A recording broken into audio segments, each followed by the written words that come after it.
Part 1. I never thought I would be betrayed by my own family over a house that I bought. Growing up in a small town in Illinois, all I ever wanted was to provide for my parents in their golden years. After years of saving as a software developer in Chicago, I finally found the perfect house near my aging parents.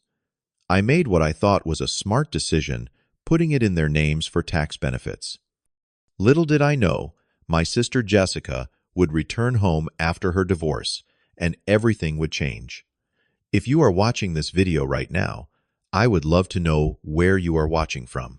Make sure to hit the like and subscribe buttons so you never miss another true story like mine. Part 2. My childhood in our small Illinois town was comfortable but never extravagant. Dad worked at the local manufacturing plant while Mom taught elementary school. We were not poor, but there was always this careful attention to money that shaped how I viewed finances.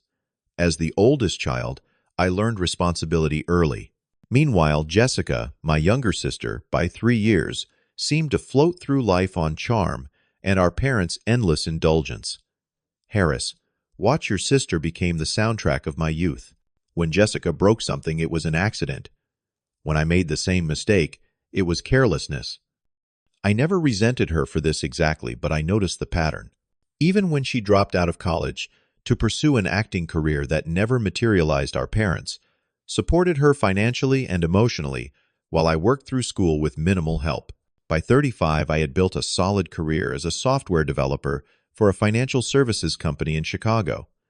The hours were long, but the compensation was excellent. I lived modestly, saved aggressively, and watched my investment portfolio grow. Meanwhile, my parents entered retirement with far less security than I hoped for them. Dad had developed a heart condition that required expensive medication, and Mom suffered from arthritis that made maintaining their old 2-story house increasingly difficult. During a weekend visit, I noticed Dad wincing as he climbed the stairs to their bedroom. Just a little twinge, he insisted, but the pain in his eyes told another story. Later that night, I overheard my parents discussing whether they could afford to move to a single-level home. The next morning, I started browsing real estate listings in their area. The house on Maple Street appeared almost serendipitously. Single-level 3 bedrooms, walking distance to the town center, and most importantly, only 10 minutes from my parents. The asking price was reasonable for what I could afford, though it would stretch my finances somewhat. I called a real estate agent that afternoon. "I can show you the property tomorrow," she told me. "It just came on the market yesterday." 2 weeks and 1 bidding war later, I was discussing financing options with my banker. That is when an interesting possibility arose.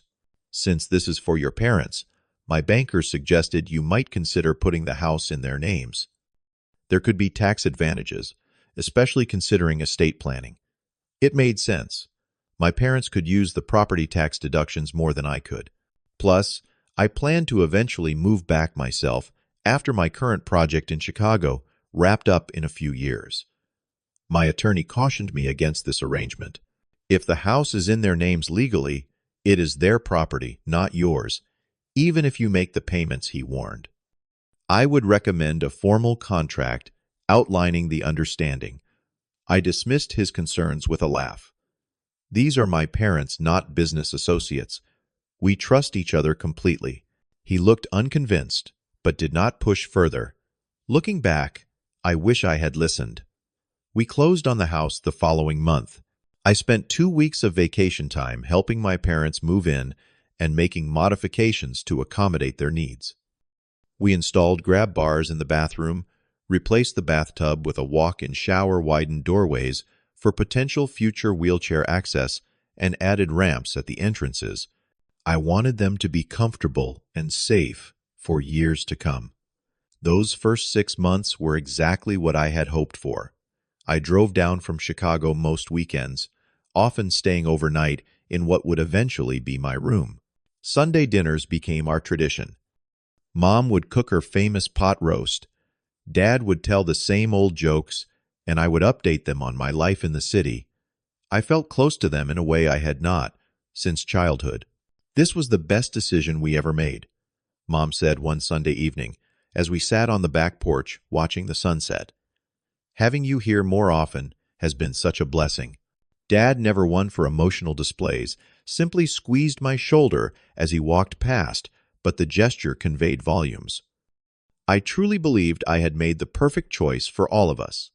Then Jessica called our parents. Her marriage of 3 years was ending. Her husband, a real estate agent in Phoenix, had apparently found someone new. She was devastated, broke, and needed to regroup. Without consulting me, my parents immediately invited her to stay with them. Of course she can come home. I overheard Mom saying on the phone, "This house has plenty of room. Stay as long as you need." I tried to be understanding. She was family after all, and going through a difficult time. When she arrived pulling up in a battered Honda, loaded with her possessions, she broke down in tears at the sight of our parents waiting on the front porch. "Thank you so much for taking me in," she sobbed as they embraced her. "I promise it will not be for long." Over dinner that night, Jessica was all gratitude and humility. "Harris, I cannot believe you did all this for Mom and Dad. You have always been the responsible one." There seemed to be genuine appreciation in her voice, and I felt a moment of real connection with my sister. That feeling did not last long. Within weeks, small changes began appearing around the house. A painting I had hung was replaced with one of Jessica's abstract canvases. The guest room, which had been set up as my weekend room, gradually accumulated her belongings until it was unquestionably her space. When I arrived for my regular visit, I found myself relegated to the sofa. "Jessica needs her own room since she is here full-time," Mom explained apologetically. "You are only here weekends." It was reasonable enough, I supposed, if truly temporary. But other changes were more troubling. The garage I had cleared for Dad's woodworking hobby was now filled with Jessica's storage boxes. The reading nook I had created for Mom now housed Jessica's yoga equipment. When I gently raised these issues, my parents became strangely defensive. "Jessica is going through a hard time," Mom said firmly. "We need to be supportive. Besides," Dad added, "she has really brightened up the place. Your decorating was a bit austere." I swallowed my objections and continued making the monthly mortgage payments. After all, this arrangement was still achieving my main goal, providing my parents with a comfortable, accessible home. If tolerating Jessica's presence and influence was the cost, so be it. But I could not ignore the subtle shift in the family dynamic. My weekend visits, once eagerly anticipated by all, now seemed to be viewed as an inconvenience. More than once I arrived to find the house empty, my family having made plans without me. Jessica began referring to our house in conversation as though she had some ownership stake. One Sunday, I arrived to find several of my childhood photos removed from the hallway display, replaced with more recent pictures of Jessica with our parents. When I asked about it, Mom seemed confused by my concern. "We needed to update things a bit," she said. "Besides, Jessica has been taking such lovely photos of us all lately." I said nothing, but a knot began to form in my stomach.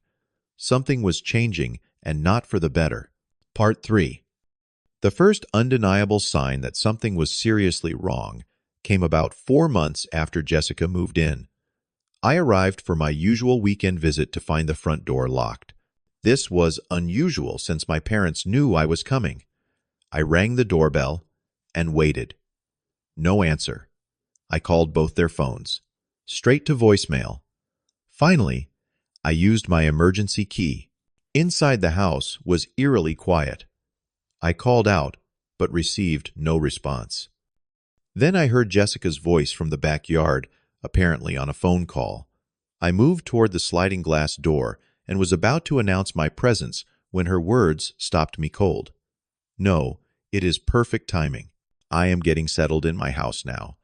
Well, technically it is in our parents' names, but we all know it will be mine eventually." She laughed, a sound that sent a chill through me. "Harris, oh, he just visits sometimes. He is fine in Chicago." This is my home now. I stood there frozen in disbelief.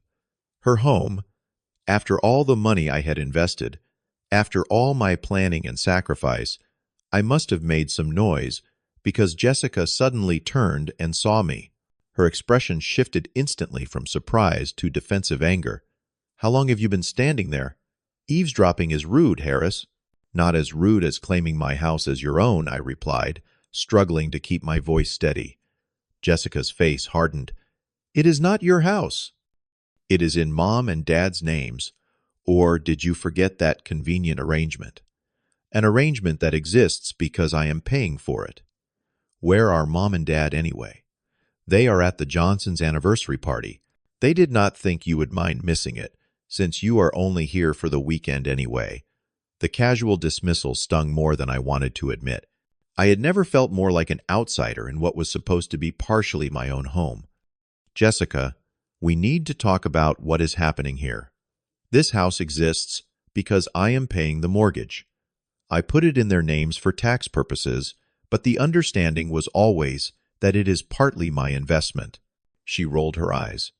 "Always about money with you, is it not? This is about family, Harris. Mom and Dad needed a house, and now they need me here too. They love me."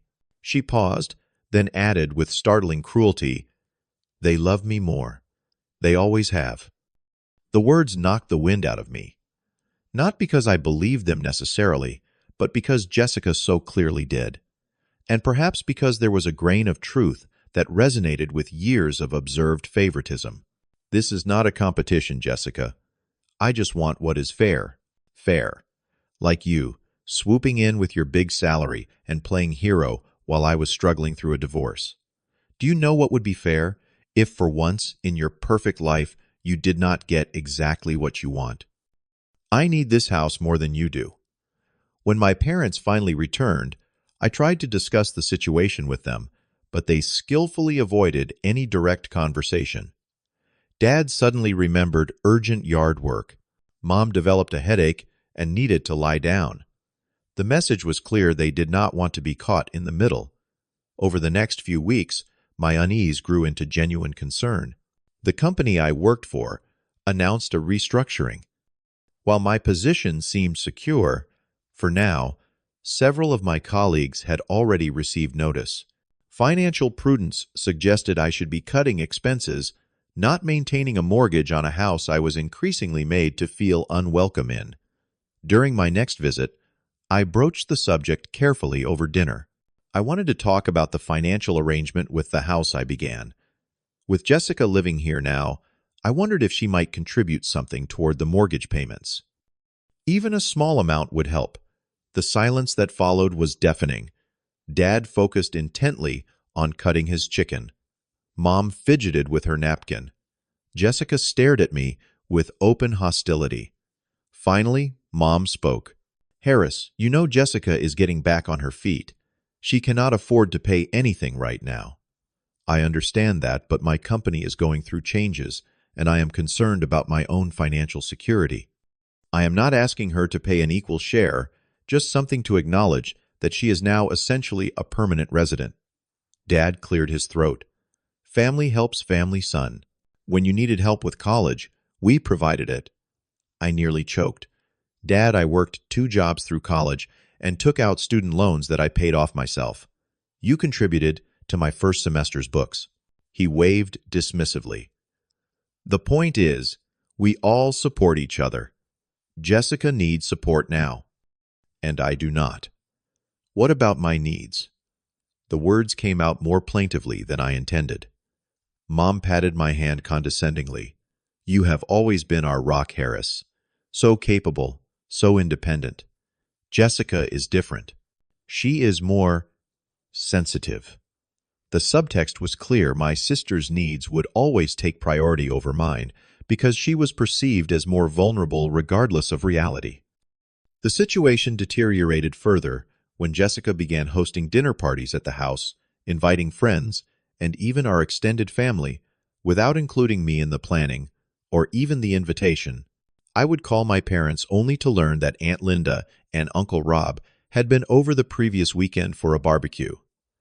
Gatherings I would have loved to attend were happening in a house I was paying for, yet I was an afterthought. The breaking point came when I called one Tuesday evening to check on Dad after a doctor's appointment. In the background, I could hear unfamiliar voices and music. "Who is there?" I asked. "Oh," Jessica organized a little book club. "It is nice to have the house full of young people. That sounds great." "Hey, I was thinking of coming down this weekend. Would Thursday or Friday be better for you?" There was a pause. "Actually, Harris, this weekend might not work. Jessica is planning to start renovating the third bedroom. It will be dusty and noisy." "The third bedroom? You mean my room?" Another pause. "Well, Jessica has been talking about turning it into a home office. She is thinking of starting a small business from home, and she needs the space." Something inside me snapped. "Dad, I pay the mortgage on that house. How can Jessica decide to renovate a room without even consulting me?" "Now, Harris, technically, the house is in our names. And Jessica convinced us this would be a good use of the space. You are doing well in Chicago. You do not really need a room here." I felt as though I had been punched in the stomach. "Put Mom on the phone, please." When my mother's voice came on the line, I asked as calmly as I could, "Mom, do you understand that without my monthly payments, you and Dad would lose this house? Of course we appreciate what you do, Harris, but we have always worried more about Jessica. You know that. You have always been able to take care of yourself." And there it was, the plainest admission of the family dynamic that had shaped my entire life. I was expected to give endlessly because I was capable, while Jessica received endlessly because she was not. It was a pattern established in childhood, and I had been blind to believe it would ever change. Part 4. I spent the next week in a fog of hurt and confusion. I consulted my calendar and realized it had been nearly 8 months since Jessica moved in, with no sign of the temporary arrangement ending.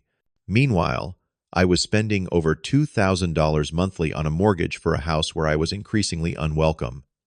After careful consideration, I decided a direct approach was necessary.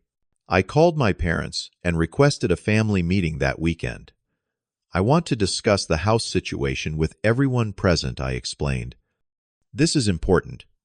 There was reluctance in their voices, but they agreed. I spent hours preparing what I would say, practicing a calm delivery that would focus on facts rather than emotions. I brought copies of all the mortgage statements highlighted to show the consistent payments from my account. When I arrived that Saturday morning, something felt different. Jessica was dressed more formally than usual. My parents sat close together on the sofa, their expressions guarded. I sensed they had already discussed something without me. "Before you start," Harris' dad said, as I began unpacking my documents, "Jessica has something she would like to share."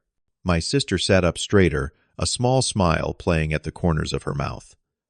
"Mom and Dad have officially transferred the deed of the house to me," she announced. "We finalized everything with their attorney yesterday." The world seemed to tilt beneath me. "What did you say?" Mom reached for my hand. I pulled away. "We think this is best for everyone, Harris. Jessica needs stability right now. You have your life in Chicago. You transferred the house to her. The house I have been paying for." I could hear my voice rising, but seemed powerless to control it. "Without even discussing it with me, the house was in our names," Dad said firmly. "Legally, we can transfer it to whomever we want." "And the mortgage, the payments I have been making every month. What about those?" Jessica had the audacity to look annoyed. "We assumed you would continue helping Mom and Dad. That was the original arrangement, was it not? To help them have a nice place to live." I looked at each of their faces in turn, searching for some sign of awareness of the magnitude of their betrayal. There was none. In their minds, they had done nothing wrong. The house was legally theirs to give, and my financial contribution was simply what was expected of the capable, responsible child. In that moment, something fundamental broke inside me, even as I maintained my outward composure. I quietly gathered my documents, placed them back in my briefcase, and stood. "I need some time to process this," I said evenly. "I will be in touch." My parents looked relieved at avoiding further confrontation. Jessica appeared smugly triumphant. None of them tried to stop me as I walked out the door. The following Monday, I consulted with an attorney about my options. The meeting was disheartening. Unfortunately, without any written agreement, your case is weak, he explained. The house is legally in your parents' names, or now, apparently, your sister's name. The mortgage payments could be construed as gifts, especially given the family relationship. So, they can just take a house I paid hundreds of thousands of dollars for and give it away, and I have no recourse. He shifted uncomfortably. You could sue, of course. Family lawsuits are messy and expensive, but possible. I should warn you, though, going that route would almost certainly permanently damage your relationship with your parents. I think they have taken care of that themselves, I said bitterly. Driving home, I faced a difficult decision. I could continue making payments on a house that had been handed to my sister, essentially financing her undeserved windfall, or I could stop payments and allow the bank to foreclose, damaging my parents' credit in the process and potentially leaving them without housing in their senior years. For days, I agonized over the choice. I spoke with a financial advisor about the implications for my own future. I talked with a therapist about the emotional toll. Ultimately, I realized I had been enabling a toxic dynamic my entire life, constantly giving, while my sister constantly took with my parents' full approval. It was time to break the cycle. I drafted a formal letter to my parents, explaining that I would no longer be making mortgage payments effective immediately. I outlined exactly why I was making this decision, the pattern of disrespect and entitlement it represented, and the mathematical reality I had already contributed over $65,000 toward a house that had been given away without my consent. If Jessica wants the house I wrote, she can assume the mortgage payments. If not, you have 30 days to make other arrangements before the bank begins sending late notices. I am sorry it has come to this, but I can no longer support an arrangement that so fundamentally disrespects my contribution and personhood. Delivering that letter in person was one of the hardest things I have ever done. My mother cried. My father turned red with anger. You cannot do this to us, he sputtered. What about our retirement security? You gave away that security when you transferred the house to Jessica without consulting me, I replied calmly. Jessica was the most volatile. You spoiled, selfish jerk. You are just jealous that for once, Mom and Dad chose me over you. This is not about who is the favorite child, Jessica. This is about basic fairness and respect. You want the house. You pay for it. You know I cannot afford these payments, she shrieked. Then perhaps you should not have accepted a house you cannot afford. My mother tried a different approach.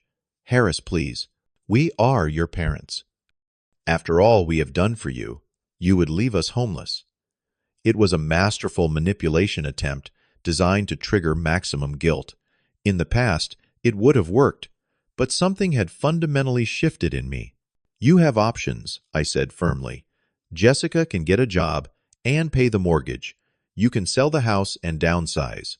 You can move in with Jessica in a more affordable place. What you cannot do is expect me to keep financing this situation. I left them stunned and angry, but for the first time in my life, I felt a strange sense of peace. I had finally stood up for myself against the pattern of exploitation that had defined my family relationships for decades. Part 5. The foreclosure notices began arriving 3 weeks later. Apparently, neither my parents nor Jessica had taken my ultimatum seriously. They truly believed I would cave under the pressure of family obligation. They were wrong. The frantic phone calls started next. First from my mother, tearful and pleading, then my father, alternating between anger and awkward attempts at reconciliation. Jessica never called directly, but sent a series of increasingly hostile texts, accusing me of destroying the family out of spite. I maintained a difficult but necessary distance. I had been clear about the consequences, and they had made their choice. Now they were facing the reality of their decision. A month later, I learned through a mutual family friend that Jessica had applied for a mortgage to take over the payments, but had been denied due to her poor credit history and lack of steady income. My parents, living on fixed retirement incomes, could not qualify either. The bank began foreclosure proceedings. 6 weeks after my ultimatum, the house was sold at auction for less than its market value, a common outcome with foreclosures. My parents and Jessica were forced to find new living arrangements. According to our cousin Phil, they moved into a 2-bedroom apartment in a less desirable part of town, with Jessica sleeping on a pull-out couch in the living room. I felt no joy in their situation, only a complicated mix of guilt, grief, and the certainty that I had done what was necessary. The months that followed were some of the loneliest of my life. The complete break from my family left a void that felt impossible to fill. There were moments when I questioned my decision, dark nights, when the weight of familial estrangement felt too heavy to bear. But gradually, I began to rebuild. I found a therapist specializing in family trauma who helped me recognize the lifelong pattern of emotional manipulation I had endured. I reconnected with friends I had neglected while focusing so much energy on my family. I joined a hiking group that met on weekends, the very time I would have previously spent driving to my parents' house. What you did took incredible courage, my friend Marcus told me over dinner one evening. Most people never break free from toxic family patterns. His words helped, but the process was far from easy. I still woke from dreams where everything had been resolved only to remember the painful reality upon waking. Holidays were particularly difficult. I declined invitations to spend Thanksgiving with friends, not ready to replace family traditions, but the solitude was its own kind of pain. The company restructuring I had feared eventually came, but from an unexpected angle.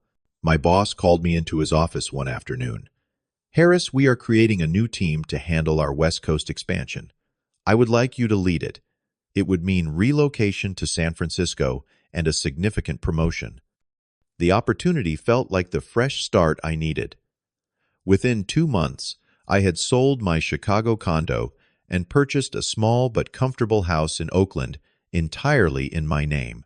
The irony of once again being a homeowner was not lost on me. In my new environment, 3,000 miles from the weight of family expectation, I began to flourish. I excelled in my new role. I made new friends. I even started dating again, meeting Allison, a software engineer at a neighboring tech company. Unlike previous relationships that had fizzled under the pressure of my family obligations, this one had room to grow. "Tell me about your family," she asked on our 3rd date. I gave her an honest but measured response. "We are estranged right now. It is a long story involving a house financial betrayal and lifelong patterns finally coming to a head." She nodded with surprising understanding. "Families are complicated. Mine has its own dysfunctions. I learned the hard way that sometimes love means setting boundaries, not just giving endlessly." Her words resonated deeply. For the first time, I was with someone who understood that family relationships should be reciprocal, not exploitative. 6 months after the foreclosure, I received an email from my father. It was brief, but significant. "Your mother and I have been doing a lot of thinking. We made mistakes. Would you be open to a phone call?" I waited a week before responding, ensuring my decision came from a place of strength rather than loneliness or guilt. When I did call, the conversation was awkward but important. "We never meant to hurt you, my mother," said her voice smaller than I remembered. "We always thought of you as the strong one, the one who did not need us as much. Everyone needs to be valued, Mom. Everyone needs to be treated with basic fairness." My father, never good with emotions, added gruffly, "The apartment is not so bad. Jessica found a job at the mall. She is contributing to rent now." It was as close to an acknowledgement of the lesson learned as I was likely to get. Jessica and I have not yet spoken directly. According to my parents, she still believes I acted out of jealousy and spite. Perhaps someday she will recognize her part in what happened, but I am not holding my breath. Some relationships may never heal completely, and that has to be okay. My parents and I are rebuilding slowly. We talk on the phone every few weeks. The conversations are still sometimes strained, but there is a new honesty between us. They no longer ask for money, and I no longer offer it reflexively. It is progress of a sort. The greatest change, though, has been within myself. I no longer measure my worth by what I can provide for others. I have learned that genuine love does not take endless advantage. I have discovered that standing up for myself does not make me selfish or cruel, but rather establishes the foundation for healthier relationships. 1 year after the foreclosure, I invited my parents to visit me in Oakland. It was their first time seeing my new home, my new life. As we sat on my back deck watching the sunset, my father said something that confirmed my difficult decision had ultimately been the right one. "You seem different here, happier. Maybe things worked out the way they needed to. Perhaps they did. Sometimes the hardest choices lead to the most necessary growth. Sometimes a painful ending creates space for a better beginning. And sometimes the family we need most is the one we create for ourselves, built on mutual respect rather than obligation and guilt." Have you ever had to make a difficult decision regarding family and money? What boundaries have you had to set with loved ones to protect yourself? Share your experiences in the comments below. I would love to know I am not alone in this journey. If this story resonated with you, please like and subscribe to hear more experiences about navigating difficult family dynamics. And remember, standing up for yourself is not selfish. It is necessary for genuine relationships to flourish. Thank you for listening to my story, and I wish you the courage to honor your own worth in every relationship in your life.